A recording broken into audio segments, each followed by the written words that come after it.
Bismillahirrahmanirrahim. Assalamualaikum warahmatullahi wabarakatuh. Perkenalkan, nama saya Muklis. Saya dosen pada program studi bisnis digital Fakultas Ekonomi dan Bisnis pada Universitas Islam Indragiri.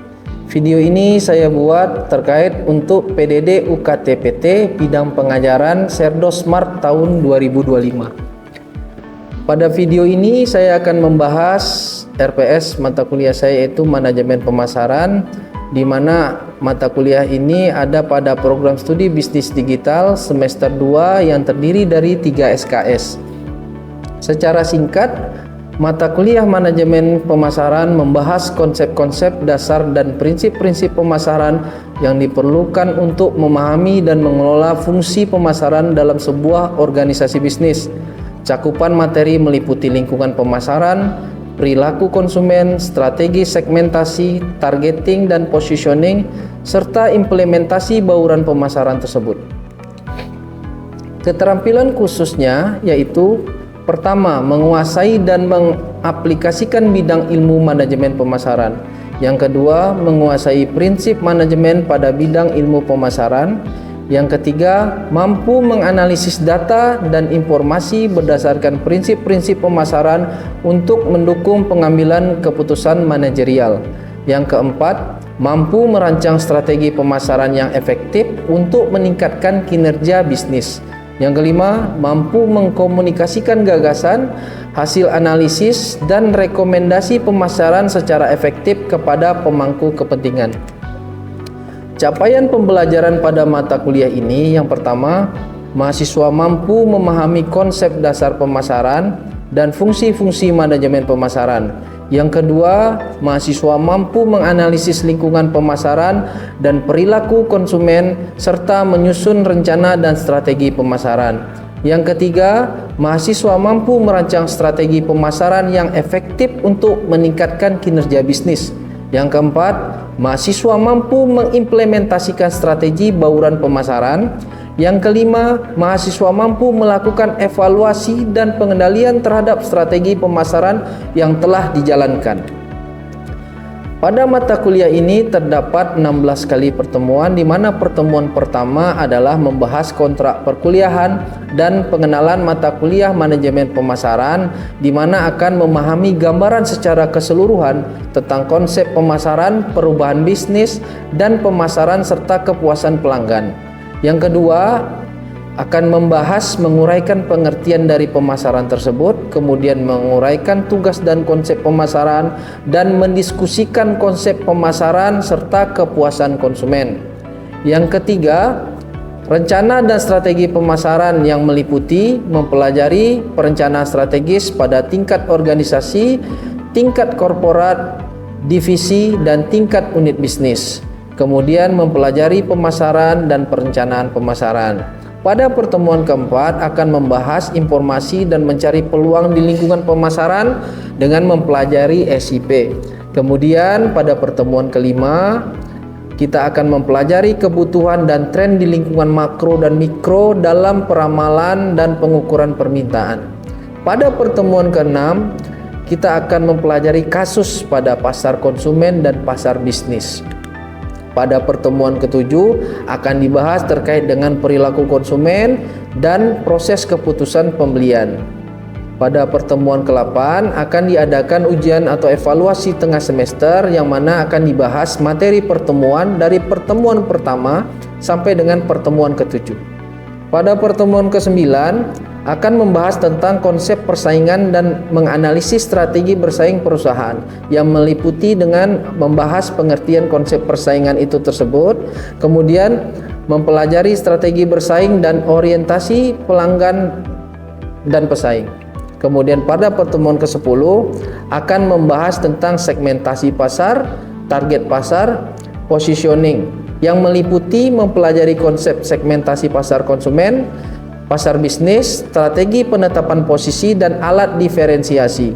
Kemudian akan mempelajari juga penyusunan dan pengkomunikasian strategi penetapan. Pada pertemuan 11, mahasiswa mampu menggunakan pengetahuannya untuk memecahkan sebuah kasus pemasaran.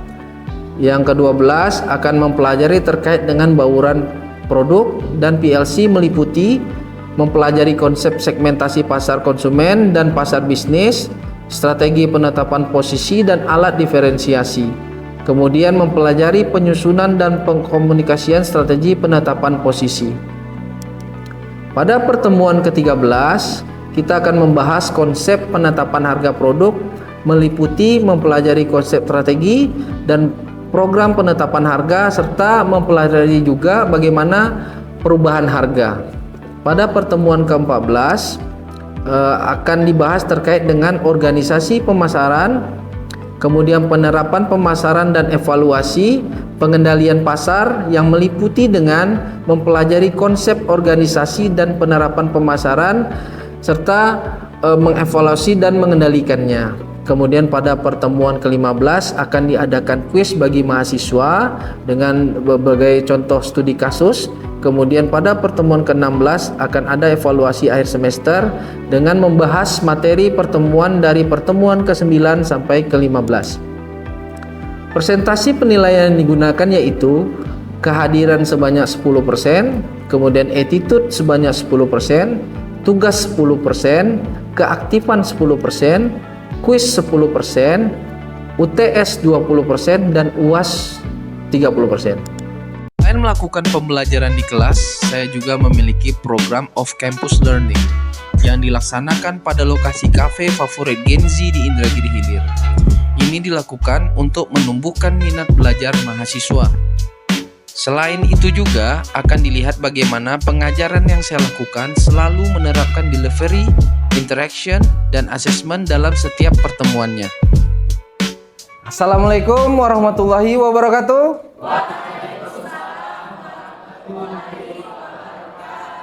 Nah, kalau MC itu dia harus pengulangan, jadi terlihat audiensnya semangat atau enggak. Baik, alhamdulillah saya lihat semuanya dalam keadaan sehat.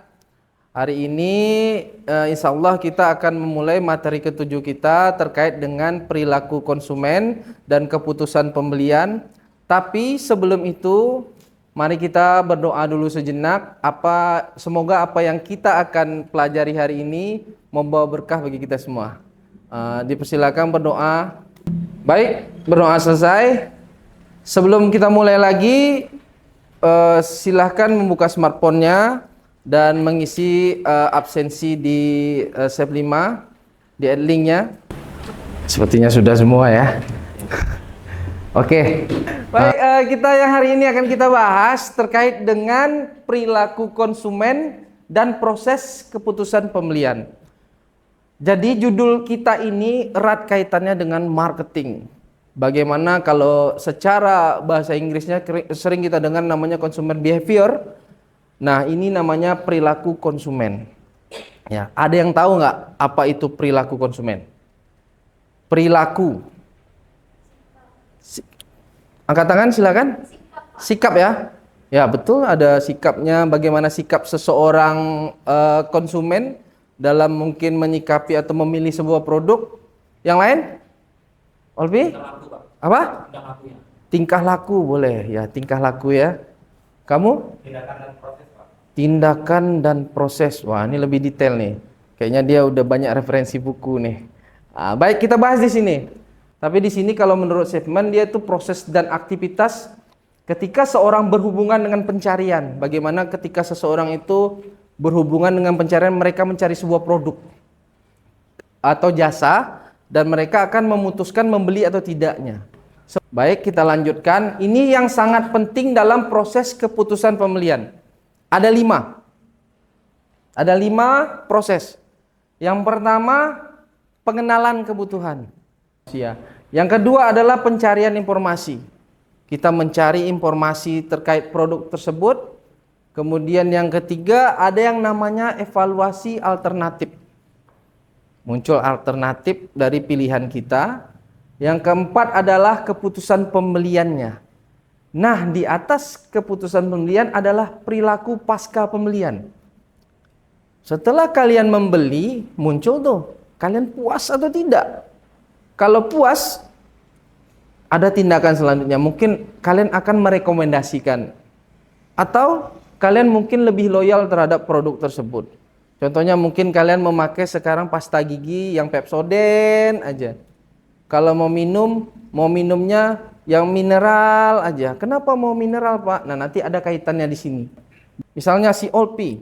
Olpi kalau butuh handphone, handphone seperti apa, Pi?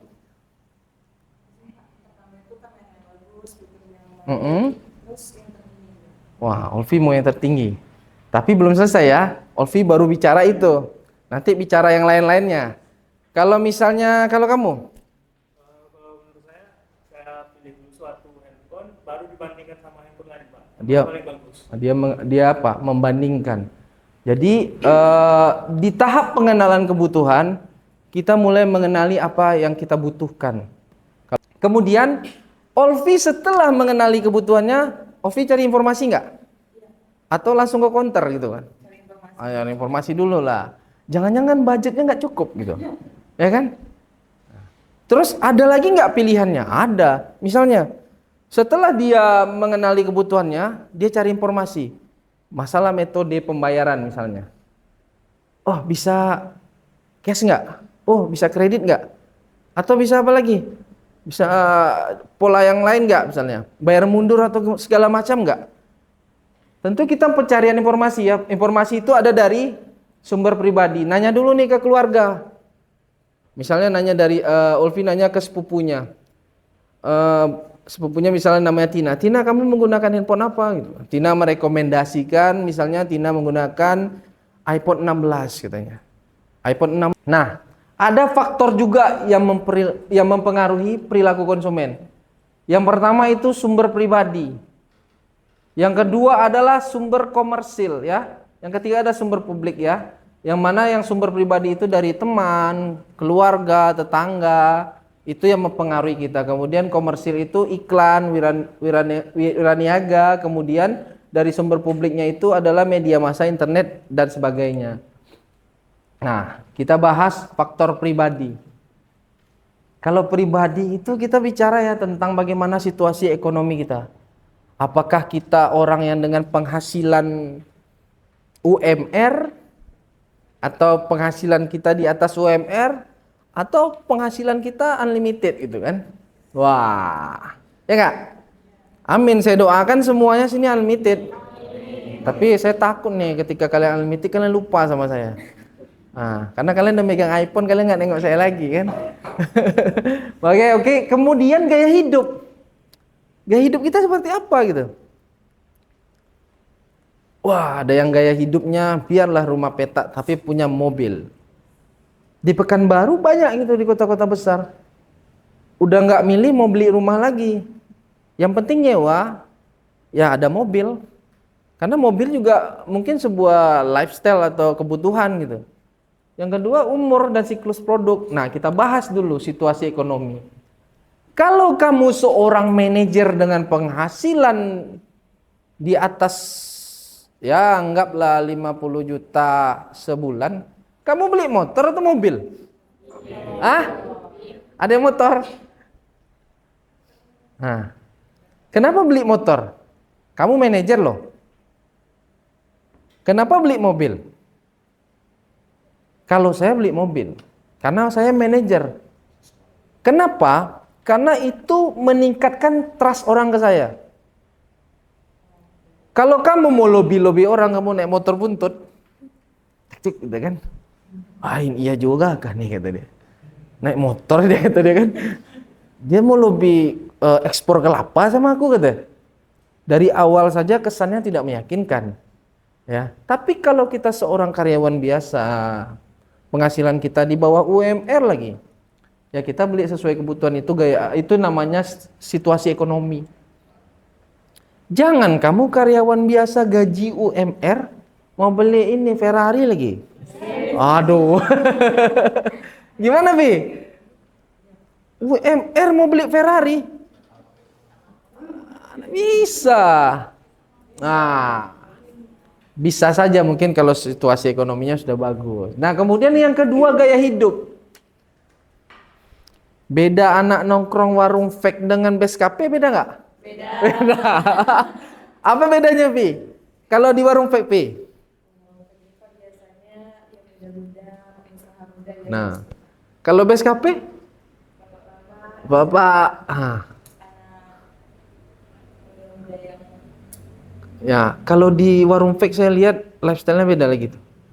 Skenanya lebih muncul ya? Ya. Skenanya lebih muncul. Wah, pakai baju gombrang itu kan. Pokoknya nongkrong kayak saya lihat lah, tingkat kepedean orang yang nongkrong di warung fake itu tinggi. Wah. Iya betul. Karena saya pun dengan istri saya merasa keren di situ. Ya, ketika saya menongkrong situ kan, wah. Pertama vibe-nya ya, kelihatan lebih muda kita di sana. Dan memang kalau untuk Instagram keren ya, di fake. Tapi kalau di BSKP beda lagi. Nah, itu gaya hidup juga sih sebenarnya. Misalnya kalau ada yang kita sering lihat ibu-ibu sosialita gitu ya. Wah, sosialita, ada ibu-ibu biasa. Kalau ibu-ibu sosialita ini beda dari gaya hidupnya dia membeli produk. Tasnya mau apa misalnya? Louis Vuitton misalnya. Mau Chanel. Mau apa lagi? Yang bermerek semua pokoknya. Tapi kalau ibu-ibu biasa ya tergantung arisannya lah. Ibu-ibunya arisan di mana gitu. Kalau arisannya arisan memang ibu-ibu sosialita, wah itu sah tuh. Kadang-kadang mereka punya arisan yang memang nominalnya luar biasa. Ya. Oke, ada lagi? Kalau untuk perilaku pembelian konsumen itu yang biasanya saat ini Pak, dia mencerminkan kebutuhan real atau hanya justru keinginan konsumsi Pak? Oke. Dari strategi pemasarannya. Kalau saya lihat, ini kita balik ke, karena dia perilaku konsumen ya. Kalau kita lihat Gen Z, kita ke Gen Z lah. Gen Z ini cenderung bukan kebutuhan sih. Kalau saya lihat, Pak Raju itu meneliti pinjol ya. Jadi pinjol itu sekarang meledak datanya. Di mana data pinjol itu melebihi yang minjam, melebihi jumlah penduduk kita Indonesia. Artinya apa? Ada orang minjam itu 2 pinjol, 4 pinjol. Luar biasa nih pinjol. Datanya Pak Raju, disertasinya pinjol. Terbukti gitu. Misalnya ada tuh satu orang, dia minjam udah 10 pinjol gitu. KTP-nya udah kemana-mana gitu. Belum yang mana-mananya lagi gitu. Jadi sebenarnya kalau kita bicara Gen Z, kalau yang saya lihat, ini observasi ya Pi, memang belum bisa menilai mana yang kebutuhan, mana yang keinginan. Bagaimana Pak menilai kebutuhan sama keinginan? Itu balik ke gaya hidup sih. Ya, biasanya kadang-kadang kita dengan gaya hidup yang teman kita, yang misalnya teman kita semuanya udah pakai iPhone, ya ada sedikit minder, waduh, bisa kredit loh gitu di Shopee, pencet, tapi nggak untuk bisnis. Tuh. Jadi sekarang itu agak sedikit beda tipis lah. Kalau di Gen Z ya saya lihat, Gen Z ini dia belum bisa memfilter mana yang kebutuhan sama mana keinginan. Banyak terlihat kok. Contohnya kok dia tiap hari nongkrong di warung kopi, di coffee shop. Duit dari mana tuh, kerja aja belum. Yuk. Sekali nongkrong berapa di warung fake? 20 kopi susu. 20 kali 30 hari misalnya. Anggaplah segitu ya. Berapa tuh? 600 belum dia makan lagi. Kerjanya nongkrong terus, buah-buah nggak jelas kan. Nah, itu salah satu ya bagaimana fenomena Gen Z kita tuh nggak bisa membedakan belum. Tapi itu di pihak pebisnis bagus. Ini sudut pandang kaca ya, kacamata misalnya owner coffee shop. Ya bagus Pak, kata dia. Nongkrong banyak kok di kafe saya, income saya nambah dong. Nah, ya kalau kita balik ke pribadi masing-masing lah, memang kita harus pintar juga bagaimana mengatur yang mana namanya keinginan sama kebutuhan. Itu harus pintar tuh. Misalnya saya belum waktunya beli mobil, ya ngapain beli mobil gitu. Saya belum waktunya beli iPhone, ya ngapain beli iPhone gitu. Kan ada rumus financial freedom itu ya. Nanti kalau kalian belajar bagaimana kita hidup dari hasil investasi kita, yang mana bunganya itu bisa menghidupi kita selama beberapa tahun. Kita hanya misalnya mendepositokan atau menanam saham dalam sebuah perusahaan, hasilnya itu bisa menghidupi kita sampai umur 60 tahun atau berapa puluh tahun gitu. Kita harus belajar juga itu gitu. Saya mau ke tahap itu gitu. Saya mau misalnya di umur 40 atau 45 saya udah financial freedom. Di mana saya buka mata udah ada kopi susu sebelah. Mau ke kampus saya hanya ngajar ini sebagai ibadah saya seperti itu. Nah, itu maunya saya, dan saya yakin kalian bisa gitu. Karena dari awal kita sudah tes IQ kemarin kan. Mana IQ kita di atas rata-rata semuanya. Nah, ya itu juga salah satu alasan kenapa kelas ini terbaik dari yang terbaik gitu kan. Nah, tepuk tangan lah. Iya, kalian tuh terbaik dan terbaik. Kalau album tuh itulah namanya, terbaik dari yang terbaik. Ada lagi pertanyaan? Saya ingin menanya, bagaimana bisnis dapat meningkatkan loyalitas dan retensi konsumen terhadap belanja online, Pak? Oke, biasanya kalau belanja online ya, loyalitasnya seperti apa di belanja online itu ada namanya WOM namanya. WOM-nya itu tapi di testimoni. Kalau kita di offline itu kan WOM-nya kita ngasih tahu ke yang lain ya. Nah, pertama untuk meyakinkan konsumen kita, tentu kita lihat dulu produk kita ini diterima atau berkualitas bagus ya. Nah, kalau kita misalnya punya produk nggak kualitas bagus, tentu tidak bisa meningkatkan loyalitas tadi. Kemudian ketika kita membeli sebuah produk, kalau kalian di Shopee, kalian nengok apa nggak? Testimoni di bawahnya nggak? Udah tuh kalau pembeliannya cuma 6, yakin nggak? Takut kan? Takut. Tapi kalau pembeliannya sudah 1000 sekian, kadang-kadang pihak supplier atau penjual bisa merekayasa itu. Ya. Jadi ada namanya saya baru tahu itu ada jasanya. Bagaimana kita bisa mengakomodir sebagian orang untuk mengorder ke kita, tapi paket yang kita kirim paket kosong. Yang memang nggak ada isinya. Tapi yang di Shopee secara sistem itu kan nambah tuh penjualan. Misalnya kamu order ke saya ya, berapa misalnya? Agak-agak 10 lah, gitu, sehari misalnya. Nanti aku bayar lah, tapi nggak seharga produk ya gitu. Yang duit yang kamu bayarkan ke produk itu duit aku juga gitu. Tapi yang aku kirim ke kamu adalah produk yang kosong. Itu strategi marketing sebenarnya. Karena kalau kita sebagai konsumen masuk ke e-commerce seperti Shopee dan lain-lain, kalau kita lihat penjualannya hanya beberapa pieces itu nggak yakin kita. Sangat-sangat tidak yakin. Saya pun ketakutan.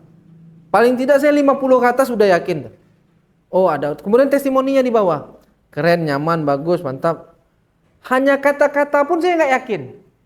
Ada nggak fotonya? Produknya dan segala macam. Belum bintangnya lagi. Nah itu juga salah satu mungkin yang meningkatkan loyalitas ya. Kemudian kan tentu ya produk tadi kualitas. Harus apa gitu. Pernah nggak kamu belanja buah, terus orang buahnya bilang, nih lebih sedikit nah, ya. Padahal tidak aja lebih. Atau beli beras per kilo, pernah nggak? 2 kilo, lebih kan ya, deh. Apa debu cuma dikasihnya mungkin. Tapi kita sebagai konsumen, wah, dilebihkan aci nih gitu. Rambutan nih aku pesan 10.000, 2 dilebihkan ya gitu. Itu sebuah tindakan juga yang membuat konsumen makin loyal gitu. Saya dulu pernah ngorder sebuah produk di Shopee. Dia datang dikirimnya sekalian kopi. Kopi saset cuman. Artinya saya banggakan, ada bonusnya. Kopi saset. Dikasih bonus kopi saset aja. Kopi ABC itu dikasihnya. Padahal kita hanya ngorder benda apa gitu, kasihnya bonus kopi ABC. Sebagai konsumen kita, wah, ini sini lagi belanja bonus kopi. Secara itu logika kita ngitung kan, wah beli ini dapat kopi. Kamu lah, ada 2 kedai. Kedai satu kamu belanja biasa-biasa aja dapat seperti yang kamu beli, kita bilang 10 kilo beras, ya 10 kilo. Tapi yang di sebelah 10 kilo dikasihnya lah ini secanting nak lebihnya. Untuk anak di rumah atau apa. Gimana respon kamu? Kemana? Harga sama nih? Ada sebelah lah. Pasti tuh, itu psikologis tuh. Pasti. Makanya ada bahasa juga penting dalam marketing. Buy one get one sama diskon 50%. Pilih mana? Wah, diskon 50%. Sama aja. Tapi Bagi penjual, untung buy one get one. Langsung beli 2 si Olpi. Kalau diskon 50% bisa aja ngambil 1. Kalau buy one get one, aduh pasang ambil 2 kan. Sebagai penjual, ya kan. Yang pada intinya memang kualitas produk lah. Sama pelayanan. Pelayanan tuh penting. Jadi kalau dalam dunia kuliner tuh ada yang berapa S gitu. Senyum sapa, ya salam. Oh harus gini dia. Silakan Pak. Nah, coba Pak gitu. Ngantar menu pun harus bungkuk misalnya. Izin Pak, ada yang bisa dibantu gitu. Coba kamu, ada yang bisa dibantu Pak? Nggak mau dia. Baik, saya rasa cukup pertanyaannya karena 3 yang bertanya berarti 3 cuma yang dapat mie goreng.